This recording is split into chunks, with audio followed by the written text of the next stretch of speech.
Junior NTR మాట్లాడితే మేము అలా అన్ని యాప్ ఆయన వంక చూస్తాం. ఆయన మాకు ఎంత రెస్పెక్ట్ ఇస్తారో తెలుసా? వెళ్ళి అడగండి.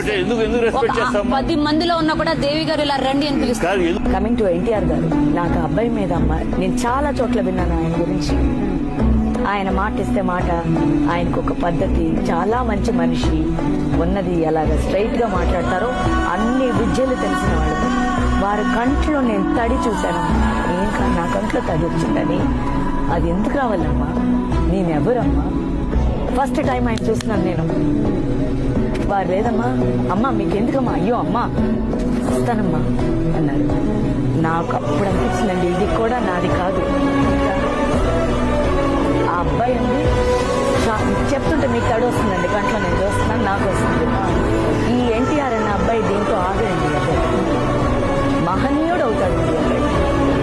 నేను ఇంతవరకు చెప్పిన అన్నీ జరిగింది. ఎందుకంటే మనసులో ఏం లేనప్పుడు ఎవ్వరు చెప్పినా జరుగుతాయి.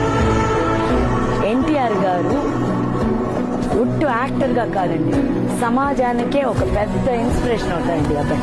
ఆ పిల్లడు కాలు స్ప్రెయిన్ అవుందని తనకున్న స్టేటస్ గా పరిగెత్తుకుంటూ వచ్చి కాలు పట్టుకుని అమ్మా అయ్యో ఏమైంది అనాల్సిన అవసరమే లేదు. కాలు స్ప్రెయిన్ అయిపోయింది.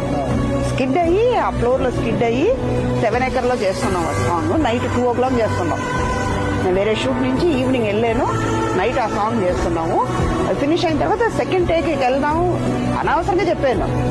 అది ఇందాక బాగుంది కదమ్మా, నేను చెప్తున్నాను కదా అన్నాడు. లేదమ్మా సెకండ్ టేక్ వెళ్దామని ప్రాక్టీస్ చేస్తుంటే స్కిడ్ అయింది కాదు. అలా ఇలా చూసి వెళ్ళిపోయే వాళ్ళని కూడా చూసావు. అది చెయ్యొచ్చు కానీ చేయలేదు.